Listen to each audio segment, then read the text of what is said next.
Yeah, so the last time I had a pod, it was what month was it? Bro, that was, you know what? It was in May, you know. May. It was in May. Last year May. So things changed in last year May, man. A lot has happened last year May. Yeah. A lot has happened. That's the stuff I want to touch on. I think well from when we spoke, boy, my life went real up, man. Like a roller coaster. Not even a roller coaster, just a straight ride. Just straight up. Yeah, because everything got my way, really. Like, I think since May, I had 3 fights. I mean, all popping fights. Never took a loss in any of them. And I fought on O2, got a first round KO on O2. Is that your biggest fight so far? Like, one you'd class biggest? Because obviously sometimes people might go, my biggest fight is like maybe like an interclub or something, because that's when they start fighting. So depending on what your measurements are, the biggest. But like for your measurements, is that your biggest fight so far? Yeah, that's my biggest fight easily. Yeah, easily, because it's not just I think to the venue, man. It's like historic in my eyes, isn't it? People sometimes might think like it's just the O2, but in my eyes, bro, like I'm the first Somali at the O2. Seriously, you're the first Somali, Somali to fight at the O2. Come on, that's big, man. You know what I mean? Like for my culture, if any man like that don't really care about the heritage or whatnot, that's all right. Like, you know what I mean? But for me, like just being the first of my people, that's that for me. That puts a smile on my face. That's beautiful, man. Yeah. And we're talking about off camera. Obviously, we're talking about communities and stuff, and different communities. Like a week ago. But yeah, like I was just saying, like how beautiful it is to see Somali community and how strong it is. And you lot just running up the flag, man. I think we're really prideful people, man. We're really prideful people, man. We all love, especially me. Like I think one of my boys in the gym, like CK, we train a jiu-jitsu together, and whenever we see a Somali person walk through, we're instantly hands on. Like, yo, we saying, what's your name? What you need help with? I feel like we're one of the few countries that do that. In a sense, even like when I walk on the street and I see another Somali on the street, I mean, you look at us like, you say, do I know you? Do relate? Like, you know what I mean? Do you have a conversation with them, like, or is it just heads up? Yeah. Heads okay, up, just I acknowledge you. Recognition. And there's even cases like it's mad. Like even growing up, I feel like it's funny to say now, but growing up, obviously you have postcode wars and whatnot. And beef in the area. For example, me and you were arguing or had like beef going on. If I see a Somali boy with you, technically, like he would try to squash it. Like, oh no, leave it. Or even if my boy's beefing you, and I find out you're Somali, I'm like, yo, like, just leave it. You know what I mean? It's just like I was speaking to my boy about that, and he goes, bro, Nigerians don't do that. The Caribbean lot, they don't do that. I was thinking, Russ, they don't do that. I was surprised. I was like, bro, when I see a Somali in an altercation, if your group has a couple Malis, I'm like, I chat to my boy, like, yo, what's up, your guy, man? But if someone's not Somali, and the beef in Somalis is peak for them, bro. Oh no, you're coming. It's a wrap. It's a wrap. You come in numbers, man. Just make one phone call. Yeah. Do you know? I just remembered I was there was a couple artists, and I think I seen like a compilation on Instagram at one point. How some people were using the lyrics like "man got beef with the Marlies" or you know what I'm saying, and I was just like, it's a long beef, man. it's a long beef. I wish them well, man. But do you know what's interesting as well? Like I think with Somali people, you were saying obviously like people are like really friendly towards each other and stuff, but I think they're also like friendly to other communities as well. At least from the ones that I've met and ones I've had conversations with as well. They were super welcoming towards other people as well. Yeah, bro. I think we embrace everyone, really. We embrace everyone. Not obviously, I mentioned like how we embrace someone we see a Somali kid come in the gym. We just do extra, but naturally we've always been like just funny people, just good to talk to, just get along with most people. You know what I mean? I feel like we've always been like that. Yeah. But yeah, man. Obviously, you've been on the first episode. It's historical stuff, man. Historical. And to be honest, like your episode's done numbers, isn't it? And obviously, I don't know if it's because you were on, or if it's because it was the first episode or YouTube's algorithm. I don't know what it is, but it's done numbers. And I've seen like since that time, you've done like you've been on different podcasts and different platforms. So I think you went on the radio as well at one point. Yeah, radio too. What was those experiences like? So one of them tapped in, obviously, Nawal, big up Nawal. I know her for quite a minute, so she shouted me. I said, cool, let's make it happen. Figure Me Out, I feel like their concept is similar to yours in a sense of like, it's just a human conversation like between people, you know what I mean? There's no agendas, there's no like, oh, so how do you feel about this? How do you feel about fighting? You know what I mean? It's literally like human beings having a conversation, and I love that concept of it. The radio show, it had a big Somali following. Like it had like guys like Rimsey and Megs, like Megs on it. I thought, you know what, like it's I don't mind being on a pod that has those kind of guests before me, you know what I mean? So and obviously they have Somali listeners, so I thought it makes sense. No, it does make sense, man. And you see those opportunities as well. How did it come about? Was it like you knew someone or someone reached out to you? Like reached out for it. So I've also been at Afbucha. It's a Somali. I was another Somali podcast. So it's both two Somali guys running. I wouldn't say Somali, but like they just DM me, man. And then sometimes they're funny though. Yeah, they're hilarious. I like the energy. They're funny. That's like I don't mind having banter. Sometimes I don't enjoy having serious conversation about stuff as well. And I have these banter conversations. Yeah, I'm down. Like I say, show another side of me. But these man, they reach out by either like one of my boys, Aiden. He's a boxer, so he went on that pod, and then they spoke about me a little bit, and they said, "Yo, let me reach out to Sabir, see what he's saying." Yeah, that's sick, man. Yeah, everyone's got to DM me, or even me. Like I'll say, "Yo, I love your podcast and that," and they just say, "Yo, jump on." Yeah. Do you feel like you're getting to the stage where like you're becoming kind of like more known, and just like people are just hitting you up a bit more, or just? I think. Do you feel like there's been a transition between where you were before and where you are now, just in general? Yeah, I think my community for sure. Yeah, in my community for sure. Sometimes it's weird, like even not even just my community. Sometimes young people like late teens and even like one time I must have been in Stratford Westfield, and this guy was looking at me like, but he's kind of, I thought he was like bugging, but he's actually trying to see if he recognizes me. Yeah. I was looking at, why is this guy looking at me so much? But I realized like, I'm quite a bit, you know. Like, I'm thinking, yo, you know what? I need to stop taking this tip personal. Yeah. So then I was thinking, especially in the Somali community, like people reach out, you know. I like, well, obviously like nothing crazy, just like, yo, big up your thing, and as simple as that. Yeah, but I think so. I don't know how it is for you, but for me, those small messages, not even, I wouldn't call them small, but those messages of like appreciation or just like recognition of what I'm doing, and I think those are like really important sometimes, and especially depending on what moment I'm in at the time, it can help me like just push a bit more forward and that. But bro, like funny you say that, because those are my favorite messages, man. When I get the messages on Insta, like people say, "Oh, bro, like, what's one thing I get recently?" Someone says, "Oh, fam, like, I love it when you break the flag." I said, "I've never seen anything like it."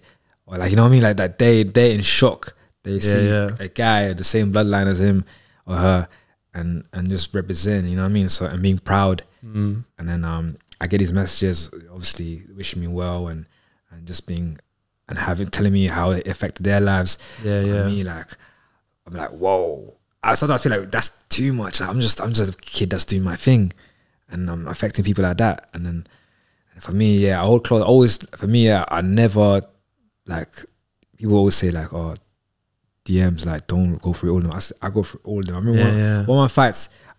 After one of my fights went viral, I must have had maybe 400 in a week, 5 days, 400 messages. Which one was that? Was that the one in where you knocked the guy out in the cage? Yeah. I don't know which fight it was exactly, but I know which one. I seen the footage. Yeah, so.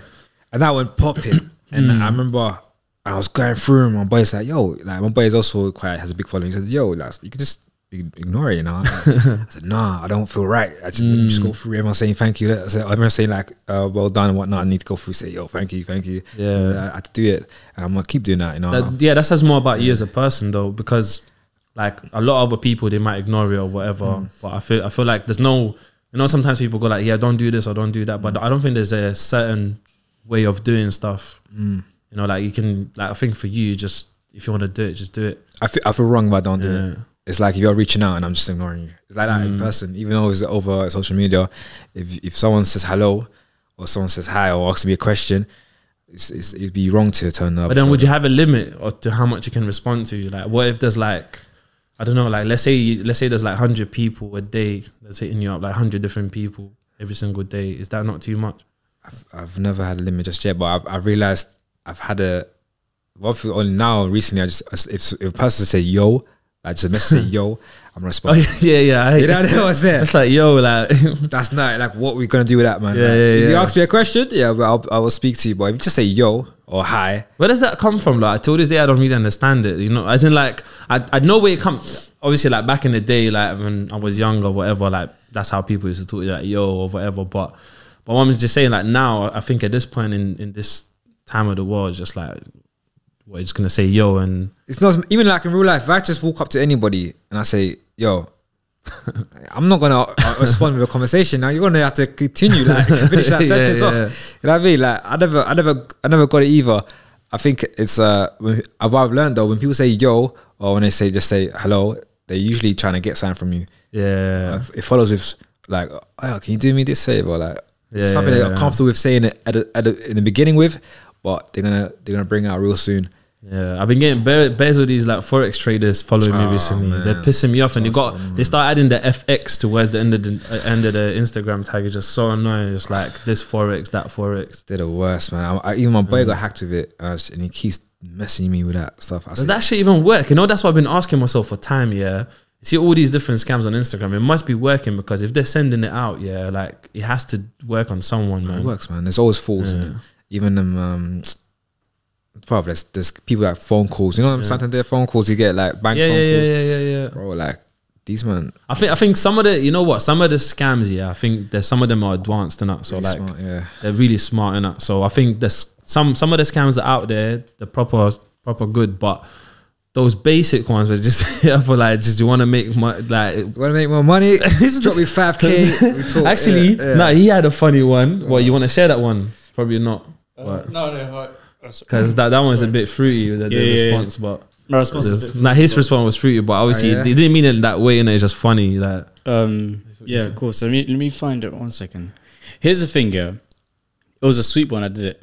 So her profile picture was like a proper nice, attractive woman, proper very attractive. My type, innit? Yeah. Oof. Said my type. Yeah. So her name is Sarah Ann. Okay, 500 followers. It seemed legit. 4 posts, 500 followers, 100 something followers back. I was analysing. I'm thinking, you know what? What's going on? I was trying to figure out. So she said, oh yeah, what do you use to receive funds? I'm gonna send you £2,000 as a gift to 10 people on my page. DM now with your PayPal. You know what I'm saying? It's just, basic stuff. Yeah. And so I responded. So she asked me off my how do I receive funds? I asked her if it's okay if she can swipe a card between up my arse cheeks. And I received the funds that way. What did you say? Bro, her response shows how fake it was. My company is doing giveaways and sending me details. Oh, yeah, so it's automatic. Yeah, it's not like, oh shit. No, that's the funniest part. It's just, it's like a robot, so you can say whatever you want. And they'll just go like, so we can transfer this to you by, that certain day. Because they're spotted. Bro, that's a man one. I'm not even into that, man. I don't really like that. That's haram, my guy. That's definitely haram. It's not a good look still. No, but it's a funny response though. It's a funny response. I'll give you that. I respect it still. Because you need they're trying to scam you still. It gets to a point where you're just bored, innit? Like you said, like I get the same thing. I get hella people like hella forex this, forex that. Let me send you this. Let me send you that. At this point, like I'm bored of just blocking them. I want to respond. I want to fuck about. You know what I'm saying? I want to lead them on. Yeah. To sell them a dream. But in exchange, I get a bunch of screenshots I can share with the friends, and you know what I'm saying? Like, we get a laugh out of it. Yeah. Now that was funny. When he sent that to me, I was laughing, man. You know what that is sounds funny about as well? Sometimes he gets phone calls, as when people just trying to sell him something, and he's like, hello, and they start talking about, we want to buy this magical cream, whatever. He just leaves a loudspeaker, he puts it inside the ring, and just keep trading. For as long as the session's going on, as the guy decides to stay on the phone, he's staying on the phone, like, just waste his time. Yeah, you know what it is? I think maybe for some of them, because obviously I don't know where they work, I don't know what world they even live in, so I'm just making an assumption, but I think maybe for some of them it's just a thing where, like, as long as they're on the phone during that time, they're still getting paid. Yeah, minutes. You know what I'm saying? Because as long as as someone doesn't hang up, then they probably just stay on the phone. Quick advice to anyone that's listening as well. Be careful with those kind of calls, because when you receive a call from a different country, you get charged for that. Receiving calls, you get charged for it as well. Fair. Just keep that in mind. So if you receive a call from a different country, and you're getting your next bill is like fucking £80 or whatever. Yeah, it's right. Keep that in mind. So be careful with that one. Anyone that's listening, yeah, be careful with that one, because Damn, I never know that, you know. Yeah, no, it's right that can happen, you know. I don't know how often that happens, but it can happen. It might happen to me. I didn't check, because sometimes I pick up, because especially if it's like, oh, what's up, board? Like, I get interested. Yeah. I just pick up, see what's saying. Yeah. Like the best ones are they, you know, you get the insurance once, like did something happen? Did you get involved in a car crash? Yeah, bro, I used to talk so much shit to those ones. I used to just laugh at it. But there was one time, I remember this one particular time, yeah. And I can't remember who was there in the office that day, maybe Jamie or Alison. This was like maybe 3-4 years ago, yeah. So one person called me, but basically, long story short, I was entertaining the conversation, but I got to the point where like, I'm like, bro, do you want to change your life kind of thing? So I'm helping this brother out to change his career. We're talking about his career pathways and stuff, innit? And I'm like, this is crazy. Like, I'm helping the guy out. Yo, you can do better, man. I'm like, that's the approach I had. I was like, you can do better than this, you know. Like, you don't have to be calling people up trying to sell some bogus services and stuff. And and it was like, thank you so much, man. I think we had like a 30-minute conversation. For real? Yeah, and honestly, yeah. And I was helping him out. The first 5 minutes was just like about the phone call we made. But then eventually, like after 5 minutes, should have kept his deals. See what he's saying. Like after a couple months, you know what? Yeah, I was just like, I didn't want to go that far, and I would have been that guy, man. Yeah, I didn't want to go that far. Not on that day. Not on that day. Yeah. So I gave him 25 minutes of life coaching, and that's it. And I was just like, yeah, you got, you know what I'm saying, you got it for free. So it's just, and that was it. So like talking about, because obviously we're speaking about just like receiving messages of motivation and whatnot. Like I actually saw something interesting on Instagram. He was answering questions, recently.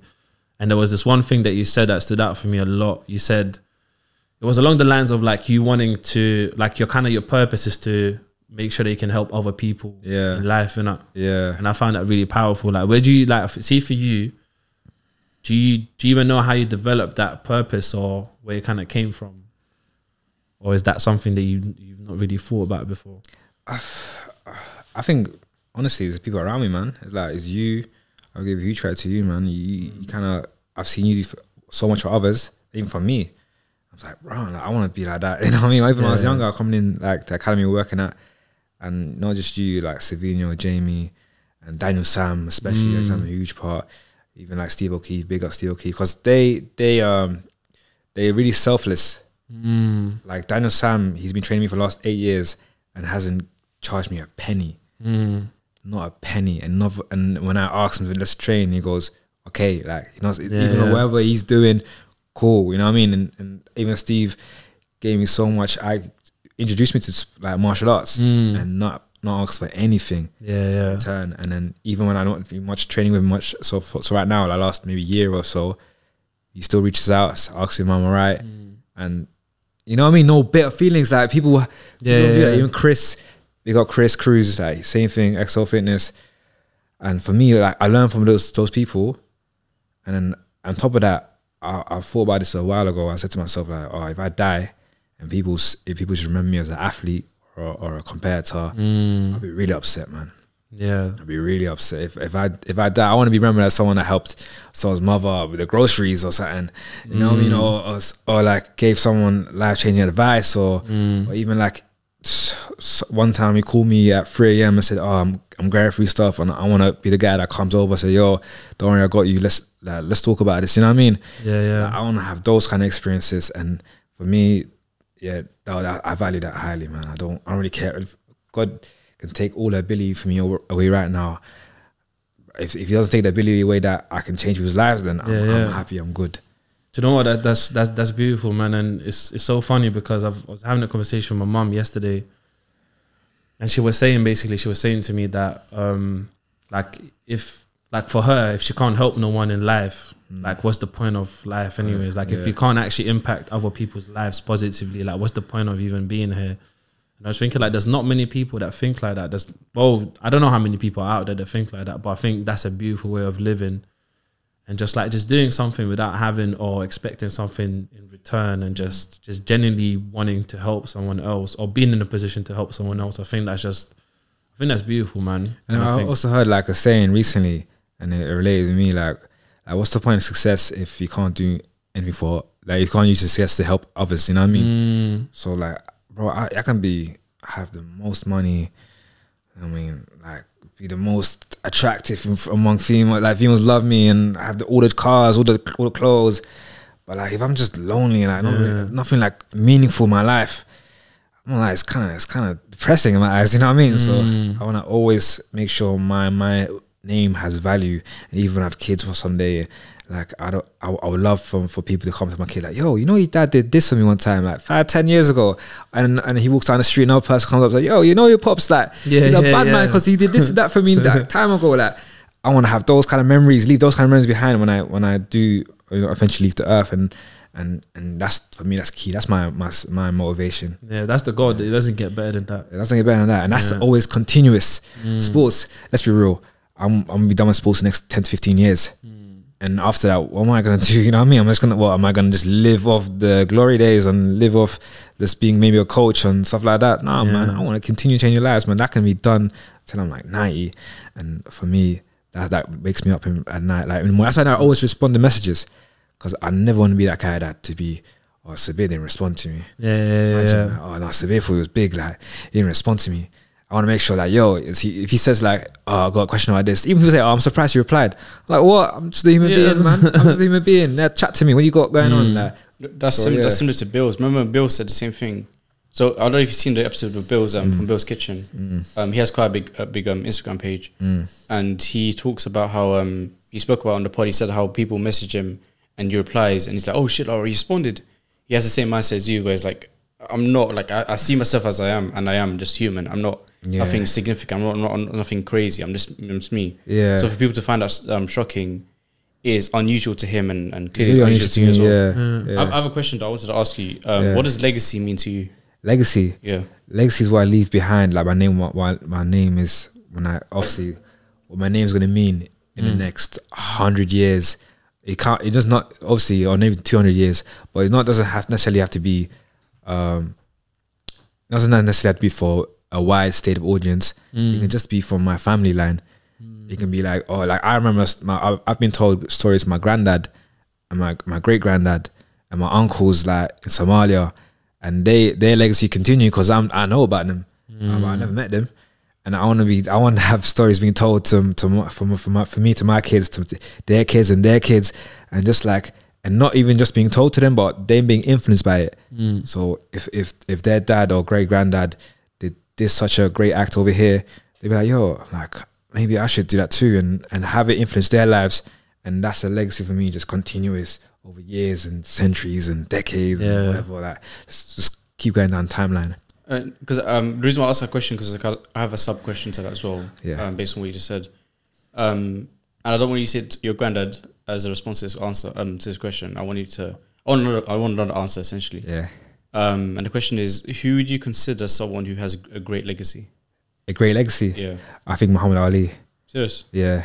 I think Muhammad Ali has a great legacy. I was gonna say Daniel Sam. Oh, in person? Anyone like? Well, it does have to be dead or alive. Or this is alive. Oh, this is an open question. I don't care if they're in the spirit realm. I don't care if it's fiction. There's obviously there's people with. I think legacy should be people that have passed and what they left behind. But no, but you can see someone like Mbappe has a legacy. He's like 21 years old and he still has a legacy. He's just continuing to add on to his legacy. For someone to, this is for me personally. For me personally, legacy, you don't have a legacy once you end it. Once it ends, you know what I'm saying? Your legacy is something that you're building, right? Okay. So someone like Mbappe, who's like 22 years old, he's created a legacy for himself, but he's still building on it. Yeah. Whereas someone like Muhammad Ali, his legacy is more or less ended, but it doesn't mean it's not equal. It's still a legacy. That's how I see it. But yeah, so like the question is more like, obviously, whoever you want to say, you're going to say, like, because it's how you see it. So it's from the way I see it is what they have left behind is when everything's done and like everything's over. What was there? What's left? Like, let's say, for example, let me think of somebody is high up but has no legacy. Let me think of someone like that.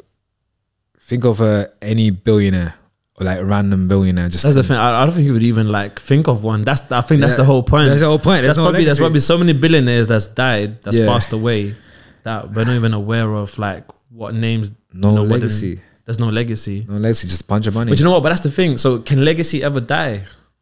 No, because I feel like legacy can never die. I feel like Muhammad Ali, his career was in his 60s, 70s, and I don't talk about his boxing career. Yeah.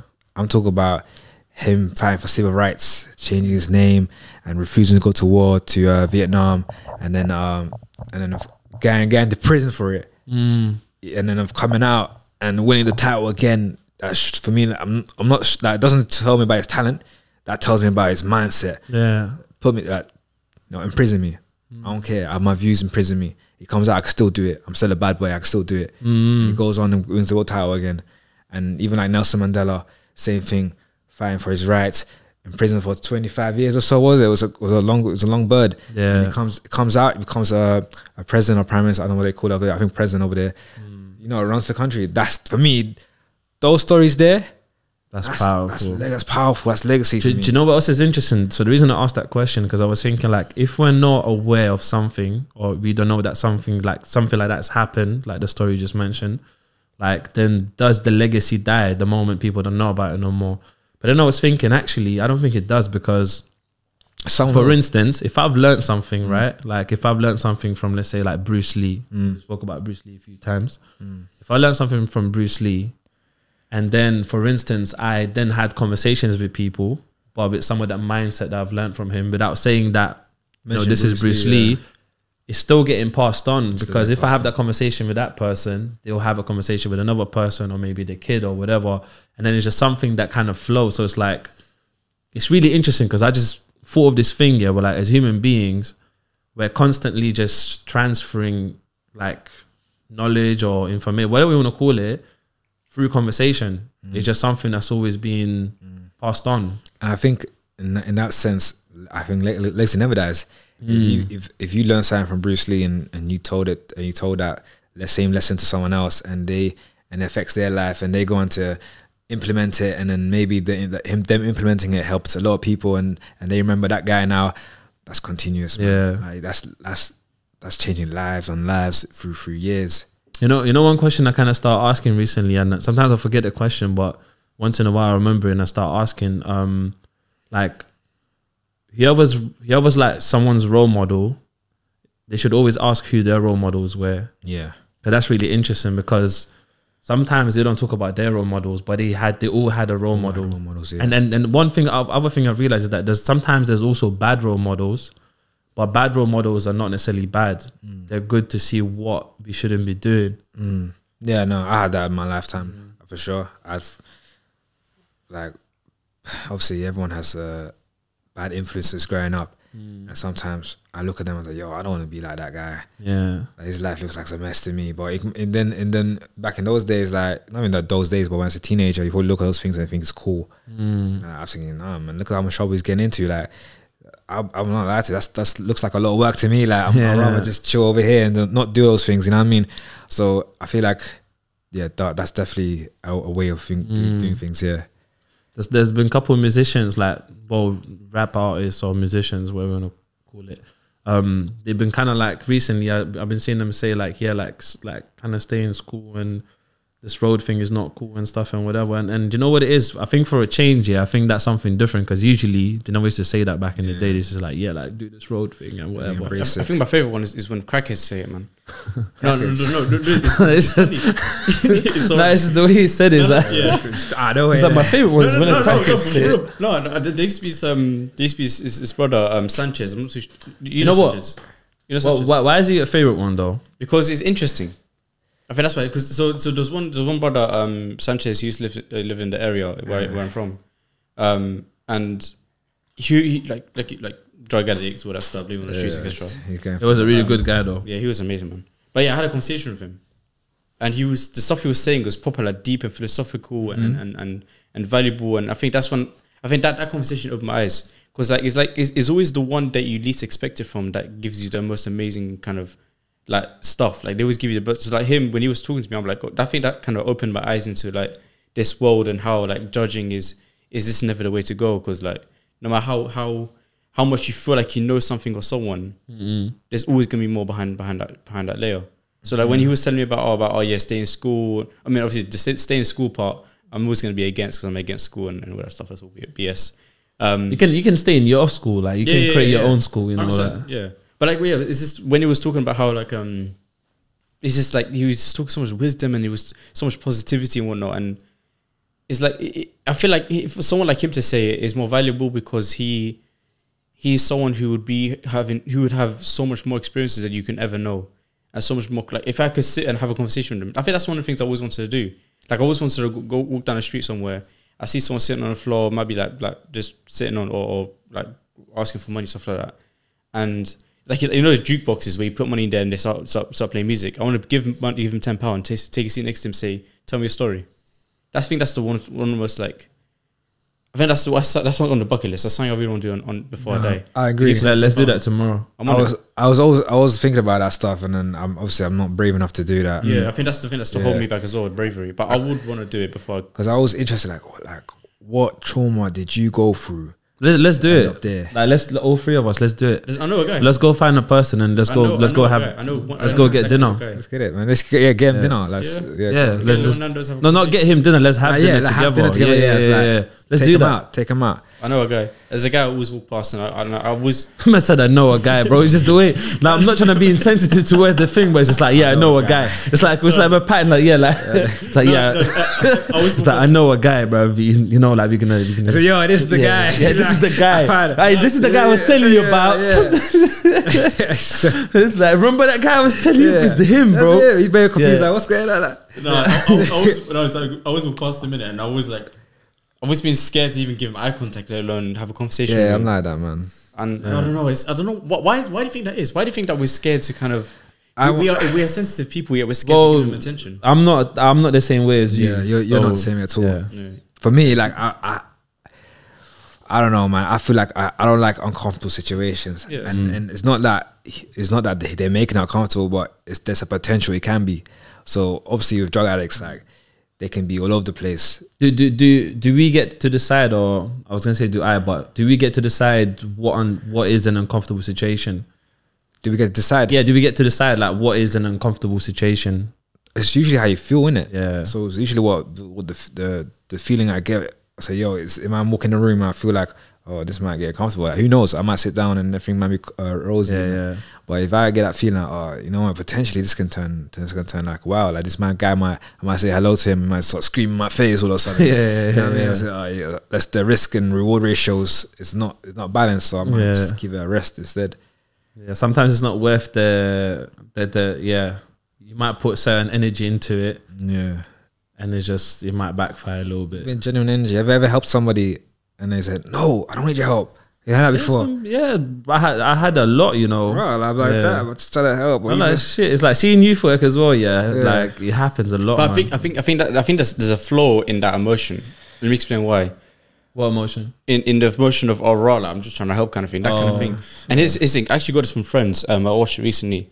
This episode, essentially, like long story short, Phoebe is trying to prove to Joey there is such thing as a good deed.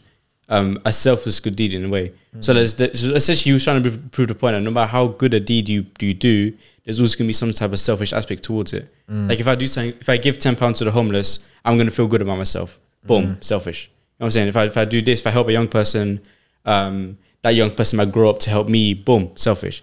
And essentially there's no such selfish good deed. Is your purpose selfish? My purpose? Yeah. Also, I'll explain it. Like, so if you have a purpose in life, is that selfish? Yes, yeah, but then is selfish a bad thing? But then, yeah, that's what I'm saying. Can someone selfish serve other people? Yes, but here's the thing. The point I was trying to lead to. The point I was trying to lead to was, for me to try to help someone. Sorry, for me to try. I'm watching a match, innit? For me to try to help someone, for them to now decline my help, and then for me to say, "Oh, I'm just trying to help," like. That's me thinking about myself kind of way, in a way. Do you understand? It's like me thinking about, like this is just, I'm just trying to do this. But for you to be more open-minded, think, you know what, that person has declined my help. There is reason. Move on to the next one. And do the that is that. Obviously, you think about that. You're not gonna get personal. Like, what's wrong with him? Like, but to even feel some type of disrespect, I feel like that's something you do in the moment. But after, we need to kind of realize that. You know what? Now you made a good point, because I do remember I used to have times where like I felt like that, like back in the day, I used to be like, I'm trying to help someone and they're just like moving mad. Like I'm like, raw, like I'm not even coming with bad intentions. Like, why am I moving like that? But over time, I think I transitioned to the point where now I go, you know what? I just go, cool. And like, I understand, innit? And what I mean by understand is that I know that they're probably not in a space to receive it, or they have a different outlook on life. So it's just been a journey to understanding. You're almost looking forward to them to come and ask for your help, because that means that there's growth.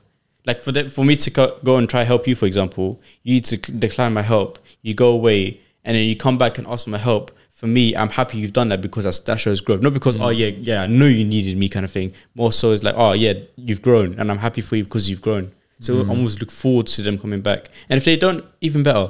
That means they found peace within themselves, which is even more powerful. So it's a win-win on both sides. So I guess when I speak about selfishness, I don't speak of it in a bad way, because like I said last week, man, there's no such thing as good or bad. It's only perspective. Yeah. Do you know what's is interesting as well? I feel like a lot of people don't want to take help. Yeah, is because the word help is kind of, for me, it's associated with a handout. So just someone just handing something out or whatever. So some people are not comfortable with taking handouts. But I think I like the word support, because someone could be on a journey or they have a goal, and then someone can support them towards getting to that goal. So it's like they're still doing their thing, but with someone else's support. No, you're right. Definitely help makes you seem vulnerable. You know what I mean? It makes you seem weak. And if you're helping somebody, that means you're trying to literally, they're in a hole and you're trying to get them out of it or something. But when you say support, you're more side by side. You know what I mean? There's more as equals, rather than someone's greater than you saying, yo, I'm gonna change your situation. You know what I mean? So I think support, I mean, I might take that forward with me, man. That's not supporting people. Yeah. Rather than just being helping people, you know what I mean? Yeah, it's interesting, because whoever that person is you're talking about, you're gonna go and support them with having a conversation. Let's support them. I think language is really important, because I think it's like when we said last week about the whole losing confidence and misplacing confidence. I think there's a difference between that. Same thing applies to helping and supporting. I think helping is almost like you're doing something for them, as opposed to supporting them, which is like is that even like watching football, for example? Like if I support Man United, I'm not doing anything to help them win the game. I'm just supporting them to allow them to win the game. I can't kick the ball into the net, but I can cheer them and help them feel good about themselves so they can kick the ball into the net and win the game. Because if you go to the match, you're not a helper, you're a supporter. You know what I'm saying? So to support is to help them do it rather than do it for them. That's what footballers say, oh, we need your support. We don't say we need your help. Yeah. Your support. Because they'll kick it themselves, right? Isn't it? Yeah. I'm gonna do the action, not you, but your actions might influence mine a bit more. So furthermore, I'm going to influence you. That's another way of saying supporting, right? I'm not going to help you, I'm going to influence you. I'll live with my consent. I'll leave your consent. I just want to take it back a little bit, yeah. Let's go. To training. So like just so far with your experience in training camps, yeah, like what's like the toughest and the most challenging thing that you've kind of been through? Because obviously, like since the last time we've shot an episode, which is coming up to a year now when we hit May. Obviously, you've had quite a few fights. So, like, what's been like the most difficult thing in your training camps? I think for me, is not to peak too early. For me, I had an issue with. It's not really an issue, but there's been times where I'm in top condition, 4 weeks out of the fight. Okay. You know what I mean? It's a bit too early to be in top condition. I feel like you kind of need to be at your peak, at your best on the fight night. So was it a thing where, like, let's say like you're 4 weeks away from the fight, you hit that top peak of the condition at that time, and was it a challenge to maintain it? Challenge is not to maintain it. Yeah, challenge is to maintain that top condition. Yeah. Because sometimes you can still train as hard as you want. Like, for example, if I train like 3 weeks straight, three times a day, like hard, I get in top condition and I keep that training up, I'm gonna start fatiguing. Yeah. I'm gonna start having injuries. I'm gonna start having all the other issues, and then I'm not at my peak no more. I'm dropping all the way low again, and then that, because I'm injured, I probably can't train as hard. My cardio might get affected. You know what I mean? So I need to ease off my training and then pick it up when it gets closer. Okay. And then slowly rest and get it down again, so I can maintain maybe a week out. And for me, it was a learning curve because I'm starting to, I guess, mature as a competitor as well. I'm learning how to listen to my body. Like the other day, like maybe 2 weeks ago, I took 2 days off. I mean, that's unheard of. Yeah, 2 days back to back, like rah. Like I've usually it's one day and I'm back next day. You know what I mean? But I told myself I got a bite on my teeth, and I said, yo, 2 days. I'm not. Does that like that's what I'm gonna say. Does that mess you up mentally a little bit? Like, do you go like that's too much time to take off? Messing me, yeah, for sure. Because before you take that time off, you're in the gym and you're not doing as well. You're not as explosive. Yeah. Maybe in sparring, you're getting beat up more than usual. Your slow reaction, and then you're thinking, I have all these issues. I need to work on them. You know what I mean? I need to do more. I need to go do more sparring. But it's actually the opposite. It's the opposite. You need to chill and sit back and let your body recover so they can do those things again. But then my mind is like, no, like that's not how it works. Each when you train, you get better, isn't it? Like, you know what I mean?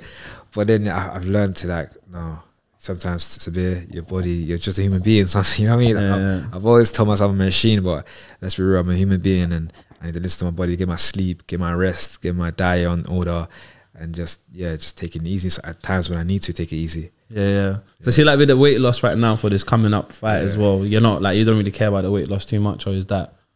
It's a new experience because I'm cutting down a lot more than usual. Usually I fight around where I walk around at. So this is like, so you're fighting lower than you usually. A lot lower, yeah. Yeah. So this one, my last fight at 60 kg. This one's at 57. Yeah. And for me, like, it's the new experience because I'm cutting down really low, and then after like, I'm actually dieting, like proper dieting. Now I'm actually gonna have to use methods like water loading and having to go sauna. I don't think I've ever been sauna before a fight. Ever. Usually just skip a dinner the night before, skip breakfast. There you go. I'm on the scale at 1 point. Now I've got like weeks in the head. Like now, literally 2 weeks out now. I'm literally planning now. Like I'm drinking like 4 to 5 days of water. I'm eating maybe 1.5 meals a day. And then man, it's tough because it's new. But it's beautiful to get a new experience in general, because then you can kind of like, you have an arsenal of experiences and you can go, cool, like I don't really like this one, or this is not worth it and whatever. So I think it's good to just get a range of experiences anyways. Yeah, and also I got great training partners that helped me. Like they made a cut regularly, and then I got my friend, he's texting me every morning like, yo, how much you weigh? Yeah. Just check on the scale, like how much do you weigh? Like, it's good to have that as well. Yeah, I weigh this much. He goes, okay, tonight I have a little bit of this, a little bit of that, but don't overdo it with this. You know what I mean? Like, I said, cool. Like, so I got a good family around me, man. People look out for me. Yeah, I got something to deal with as well. I got a training partner. He's doing it for the first time too. So we're both gonna be in the same boat in a sauna, hopefully together. Just suffering. Yeah. So at least you're not going through it alone as well. That would be torture if I did. Yeah. Nah, that's lit, man. Anyways, like I feel sorry for the guy you're fighting, because do you know what it is? Yeah, one thing I realized about you is I think so. The fight, so the time when you fought, you had a boxing match, yeah, and this is the only time I actually seen you fight live, like in person, yeah. You had a boxing fight, and you was like a different person in the ring. Like you're not. You're like like literally you're a different person. You're not Sabir that I know. You're just some savage, bro. Yeah. It's like I don't know, and I've never seen that switch before. I was just like, that's incredible to see. It's like, yeah. Now I'm quite reserved in person. People will say I'm a very calm person, but I see it as like almost like a persona, man. It's like a theater. It's like I'm performing. Yeah. You know what I mean? And I'm me performing, obviously.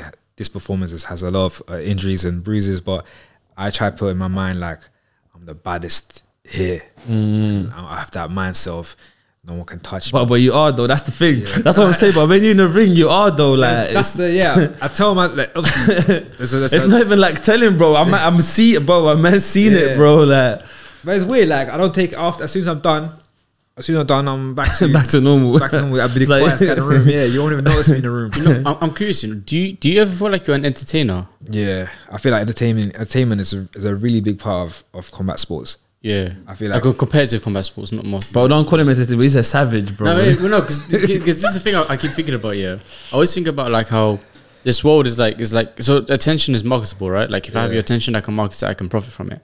and a lot of people enjoy sports. Therefore, they've learned to market sports with attention.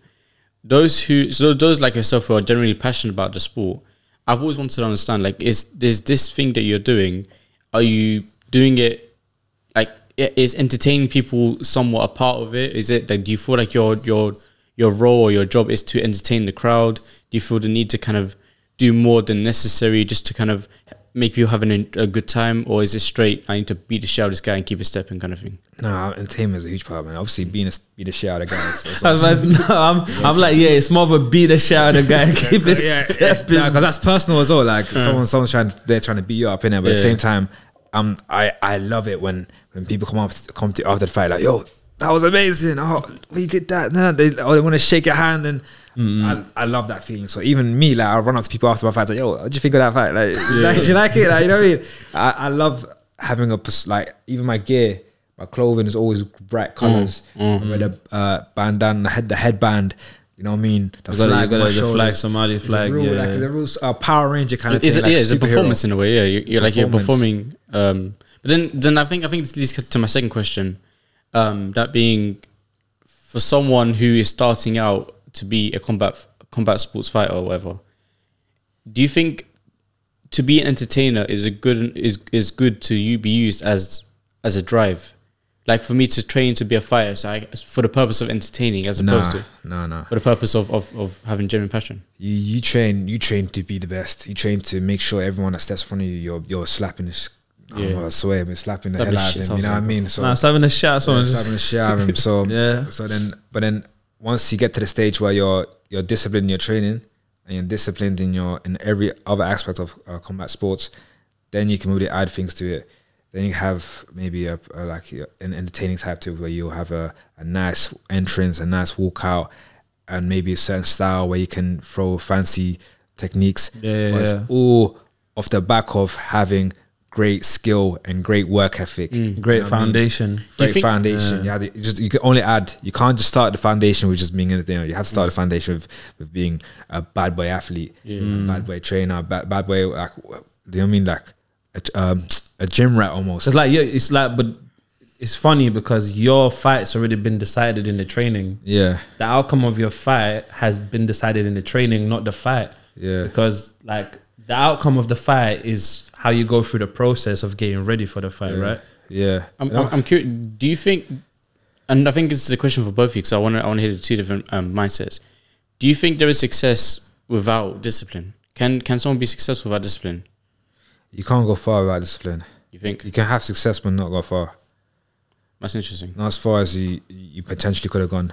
It depends on what. So your definition. Depends on how you measure success, because someone could say sleeping on a couch every single day is success, and they don't need discipline for that. So it depends. I mean, you sometimes you do. Sometimes sleeping on the couch is like having a decent pro career. It's success to man. A decent pro career, making top 15 maybe, but that's, people can make that just off a back of talent.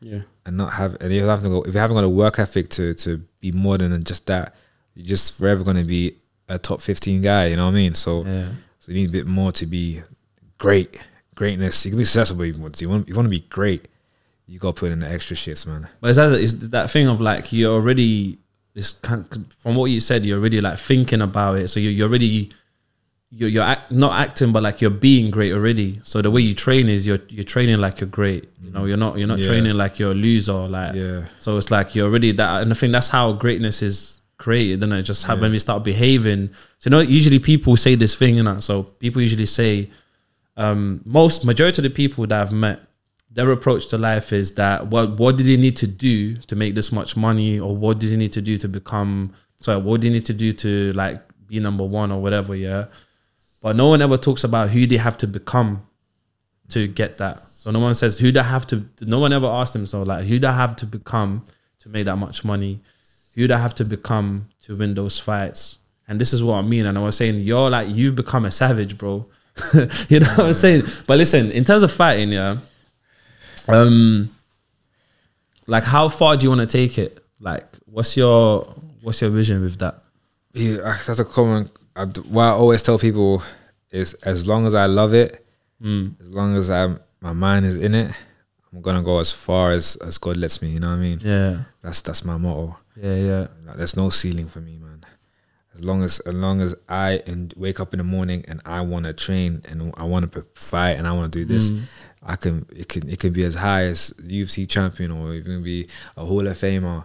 Yeah. But if I wake up, I don't know, God forbid though, if I wake up in 1 month and said, you know what, I don't want to do this no more, that's it, and I'll accept it. You know what I mean? But right now, I'm grateful that isn't the case. I'm just loving life. I'm loving competing. I'm loving how healthy, and you know what I mean. And I'm growing to a young man now. I got my man's strength. I feel like my body is a different animal than I was when I was a teenager. And I'm thinking now, like, raw, like this power, I need to put it to use. I need to go put in real work with this. Even like my last fight, I wasn't known in my amateur boxing or anything else before that. I wasn't known as a knockout, like a guy that has heavy hands. But then I'm starting to get guys, dropping guys. I was starting to hit guys and they're not getting up. You know what I mean? So they're not getting up, bro. my body's developing. Yeah, so yeah. I thought, yo, Because you haven't hit your prime yet. I'm happy. That's the craziest part. You're not even close to your prime yet. Yeah. And prime would be considered 30. 30s, yeah. So like 5 years left. Like, yeah, that's crazy. And prime we're meant to be like the strongest at prime. Do you ever get scared of like? So this question comes from me, innit? Because I've had those fears before, innit? So I just wanted to ask you: do you ever get scared of like you might get like a unprovoked fight or something, because you know what it is? I think as someone that trains as hard and as athletes, like sometimes I feel like you've got the power to just like sometimes like maybe potentially kill someone with a punch by accident or something. You know what I'm trying to say? Do you ever get scared of that? Like potentially killing someone? Yeah, just like. You know, sometimes people can just throw one punch, bro. Like, that's all it takes. Well, it takes a lot for me to get into altercation. Yeah. I don't really... So God forbid anyways that even happens, bro. Just potentially, for example, it depends what the situation is. So if eventually someone walks in from his door right now and try to threaten any of us, or like threaten our lives, basically, I'm gladly put my hands on him and I don't care the result, you know what I mean? But if I were to have a little disagreement for anyone on road, for example, a little disagreement, and... it would be out of character and I'll just hit him and he tends to pass away. That's heartbreaking. That is scary. Yeah. I didn't mean to, but that's why my character, like, I'll never get into those altercations. I honestly believe I've been in situations, man, like even now as an adult, like people say certain things and want a reaction out of me, and I'm not gonna buy it. But I like about what you said that there was an element of like, if someone's attacking you, that's a different story, because you're not doing anything, someone's coming to you, and it's almost like they're forcing on to try to do harm to you, which is very different. You're a friend in my life, and or my life, or my loved one's life. You have to protect yourself. I'm taking you out, man. Not even second thought. I've had this one instance in the past. I can talk about this anyways. It's not that deep. But basically, like, I was having this issue with this guy who was trying to like kind of like attack me, sort of thing. And long story short is that I was like really scared to punch him. So I just ended up slapping him, innit? Yeah. Which I think was more of a violation. He got even more angry, but I slapped him so hard, like I just swung it. I slapped him so hard that he almost got knocked out with a slap, But then after he realized what happened, he tried to chase me, but I didn't want to fight him, innit? Because I just thought it's long. I don't want to fight, you know what I'm trying to say. It also depends on the person. The person's like drunk, or the person's like, you can tell you can really butcher this guy. You wouldn't go all out. I'll probably just teep him in the stomach. That's a good shot, you know. Just a good shot. Like keep him far distance. You know, and sooner or later you realize that, oh, this is not gonna work. He's gonna decide to walk off. Hopefully, I think that reminds me of my favorite quote. And as usual, it comes from a movie, an Avengers movie. But my favorite. If you guys haven't realized that Aladdin's a Marvel fan, then you're sleeping on him. He loves Marvel. Yeah, just a little bit. Just a little bit. So one of my favorite quotes, and I've always been saying this, it's all my friends are fighters, but here comes a guy, spends his whole life trying to avoid the fight because he knows he'll win. So when she says that line, she's talking about the Hulk, innit? But that kind of applies to your story and to a lot of these people. I think that's how you define discipline. I think that's how I used to coach. When I used to coach young people, the kids, I think that's one of my favorite comparisons on how to teach, teach discipline. It's knowing you're going to win, and choosing not to do it because of that, because of the fact that you understand once your ego has gone back down, once this current preserved of to the moment thing has disappeared, you realize once the dust has cleared, there's nothing left for you. Yeah. If I banked him in the face and knocked him out or yada yada yada, all these whatever, once the dust is cleared, what's left for you? What, like a little jail time? You know what I'm saying? Like a little, like, you know what I'm saying? It's like It's just like a little jail, you know, like just a little, like, you know what I'm saying? No, I don't think no one rates you, man. It's like, what's the? I don't think anyone rates a guy that fights to like for ego, rash. Yeah, for ego. Like, you know, in school days, people thought that will get you ratings. When someone says something, you have to like fight him for it. Yeah, but it used to be though. Like in school, you really used to be a thing. Yeah, but these are like, we were small-minded people, and we were simple to because but you know what it is? But there's something interesting about like social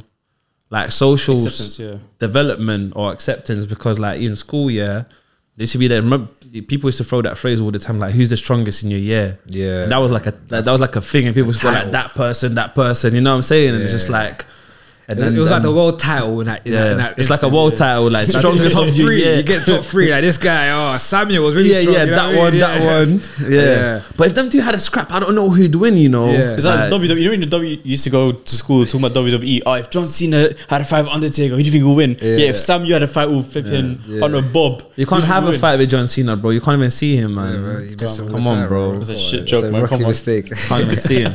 But you know, what was I gonna say? What was I gonna say just now? What are you gonna say? Talking about fighting. It just left my head. Oh, I got a question. Thanks, Aladdin. No, I think I know what question. What was the question? Was it you was gonna ask you? It was if gang pull up, are you gonna back your brethren? Yeah, of course, man. I'm back my brethren. Like what? You know what it is? I'll back my friend, because I don't know. It depends on the definition of a brethren, innit? Because like, you can know people. I'm backing anyone. I'm a real. You back anyone, bro. I'm the kind of guy now. Like, it's weird. If I listen. Cool. Listen. Scenario, yeah. Jeez. So you're walking down the road. Yeah. There's one person there, and there's like 10 people just pull up on him with like 3 whaps. Bro, the thing is, we're not Somalian. Yeah, 3 whaps, and they're just about to. You know what I'm saying? What, you gonna go back him? Bro, see the Somali community, you go kaka, better Somali to come out of nowhere. That's a bird call. I don't know if that's even like a racist joke or not. But I hope you better not be, bro. Yeah, I love the story, bro. Nah, it's not even that, bro. Because you get me. If the Somalis see this episode, bro, they'll start. Somebody's gonna see this episode. You're lucky your face is not on the camera right now, bro. Somebody's gonna see this episode. Yeah, bro, it will be a rap, fam. But now, what will you say? If the guy gets cornered 3 whaps. He's about to get cornered and stuff. Are you jumping in? It's not getting cornered yet, but you could get cornered and that. You could get cornered. Bro, I'm saying the day's looking long, bro. How far deep is it? Is it when I know? Like, they're just about to just jumping out on, man. They haven't done the thing yet. But I'll probably say something. It would be heartbreaking for me to turn around and like, so I ain't seen nothing. Yeah, I don't know. You know what it is? I'll probably say something, like, I'm from a distance. I'm like, I'll be real with you, yeah. I think there's limits for me, yeah. I think I'm definitely someone that would help other people, yeah. But I think there's certain scenarios where I have to logically think like, this might not end up well even for me, or you know what I'm trying to say. And that's how. And I think that's what's more heartbreaking for me, because I'd want to do something, but I'd be like, you know what? But logically, I don't think that's kind of like you know when they're saying on airplanes, they say, before you put on your gas mask for the baby, put it one for yourself. Because I can't help anyone if I ain't got no limbs. You know what I'm saying? Yeah. I can't help anyone if I got juked 4 times in the chest. Well, I'm not saying obviously there's a way of doing it. I'm not saying standing between them, like, peace, no war. Like, you know what I'm saying? I'm not chanting that. I'm saying have it be known. I make a bait. I make a So you make it like what you what you doing, man? Come on, you're on road. Like, it's a young boy. Like, so I make a scene from a distance. Before you know it, it's gonna cause that little attraction, and hopefully you'll break things up. Like, but obviously there are scenarios like if I see 2 men arguing and about to have a fist fight, I'm sitting there like, I'm watching, just like analyze and say, you should have done it this day, should have done that there. Like, throw the hook, bro. That's terrible. Bro, you just missed the left hook. Bad form. Amazing street fights. I'm just stood there from distance. Hey, bro, listen, I was out. This must have been like I was like 22, 21. This is way back, yeah. So I must have been in Northwest and outside one of the clubs, just coming out, Yeah. Bro, when I tell you, so I'm standing there. This is like, imagine this is the wall behind me, So I'm standing there straight, just waiting for my boy to come out. couple of people just start arguing right next to me. One guy just sparked the guy. So as I'm standing, this guy just like flat drops like that right next to me. I'm like, oh my days, bro. I'm gonna appreciate a good knockout, man. Hey, listen, bro, this guy, like, he was alright afterwards, innit? You go up and stuff, innit? Because if it wasn't, I wouldn't be talking about this right now. But yeah, that was crazy. Oh, the thing I remembered now, the thing I was gonna say earlier. Lovely. So Eb said this like maybe 6 or 7 years to a young person, and I found it really interesting. Like, it's an interesting metaphor, and it goes back to the fighting thing. Yeah, he compared it to like, so you know when people learn how to fight, yeah. So he compared it to like, if you know how to drive a car, and any other random idiot on the street is gonna come to you and say, "Yo, show me how you drive the car." Are you gonna then jump in the car and show him how you can drive the car? Oh shit! I actually see what you mean by that. That's crazy. And I was like, that was really powerful. That one stuck with me. So I was hearing him saying that to a young person, but that one stuck with me when I heard it when I was in the hub that day, and I was just like, "Bro, that's actually a powerful way of." Sometimes you don't need to prove yourself, innit? Sometimes when you know your own ability, you don't need to prove it. You just need to. No, Ebbs is a real guy, man. Yeah, he's one of the guys I rate highly in his world, man. Yeah. I was in the car with him the other day. Yeah, I was filming something for him, and he was talking to rappers, didn't it? On the phone, and one of the things he was talking about was like what he was saying was like raw, like this is mad, like it makes sense. He's saying about, he was talking about Kanye West and how Kanye, he had that Netflix thing come out recently. Yeah, special. And he was saying about how, bro, like this Kanye West, he's a human, bro. If I put a knife in his chest, same thing would happen to him than it would with me. We'd react the same with a bullet. We react the same to a knife. We're the same people. How is it that he's doing this and I'm not? We're the same, bro. We're literally the same. And it's like his mindset is so solidified on the fact that everyone is literally the same. Not in terms of personality, but in terms of the fact that we're all human, which means we all have the ability to unlock power. You feel me? We all have the ability to unlock these things. Like his metaphor of, if I put a bullet in his brain, the same thing will happen to him than it would for me. That mindset is of like, it is impossible for me not to reach there.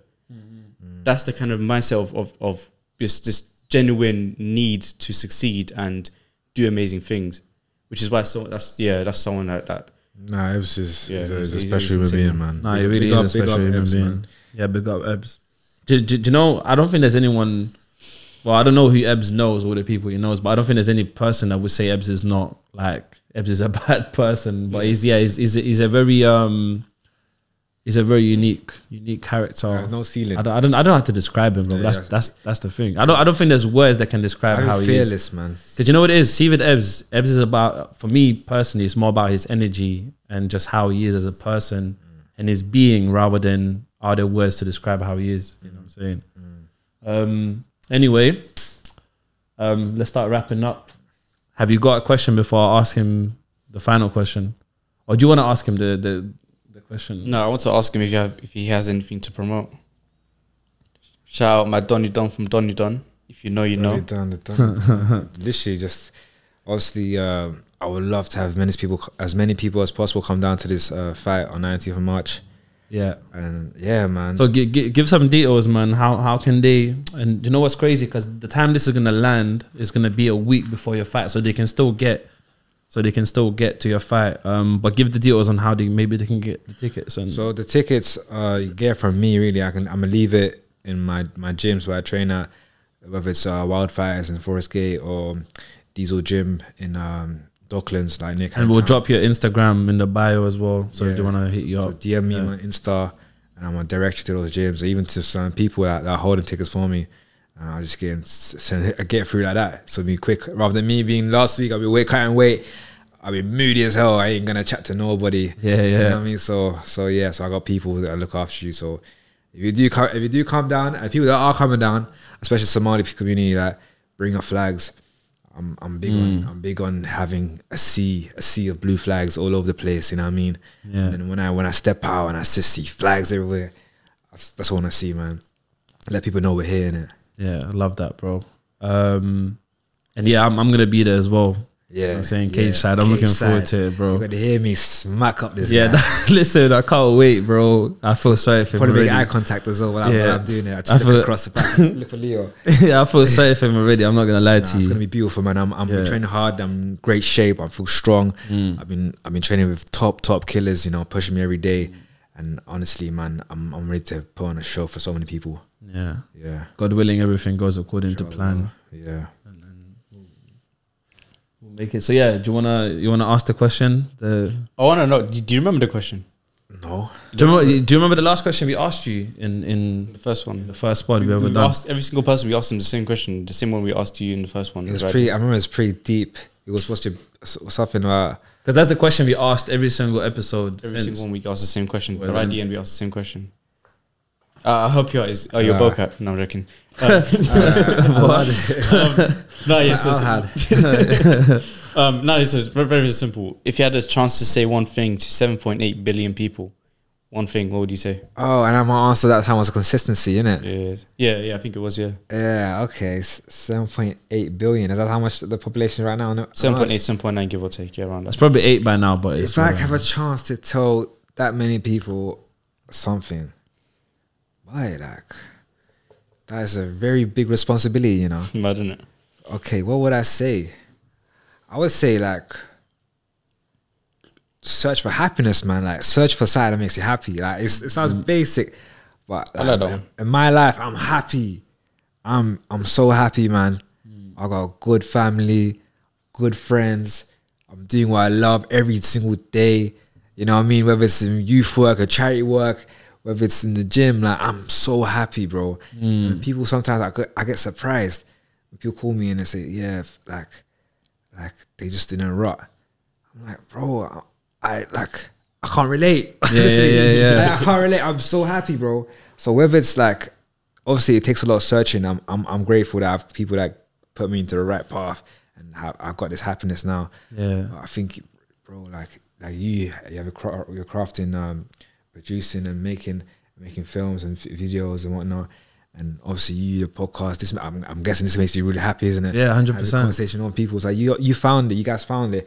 And I'm telling people, like, bro, just find something. It could be something simple, like playing chess regularly, or just being able to do like I don't know, what can they do? Like just drawing or artwork. Yeah. Just find something, try things out, be open minded, try things out. Like I'm doing many things, and hopefully soon.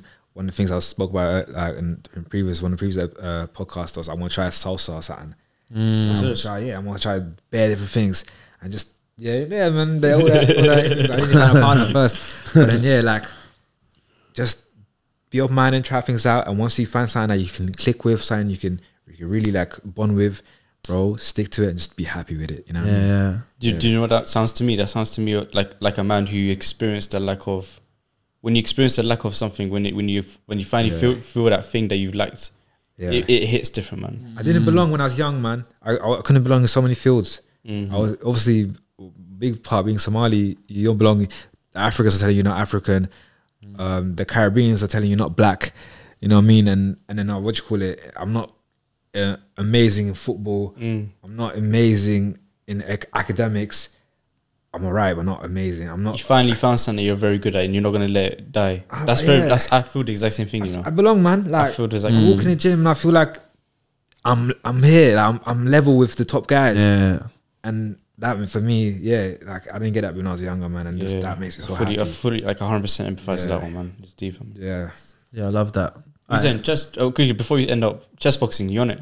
Chess boxing. Chess boxing. Have you heard of it? Like you play chess and you slap a man. So you play. I think you do 2 minutes of boxing and then like I think like a minute of chess, and you go back and forth, and you either win by knocking them out or checkmate. So what's the prize money?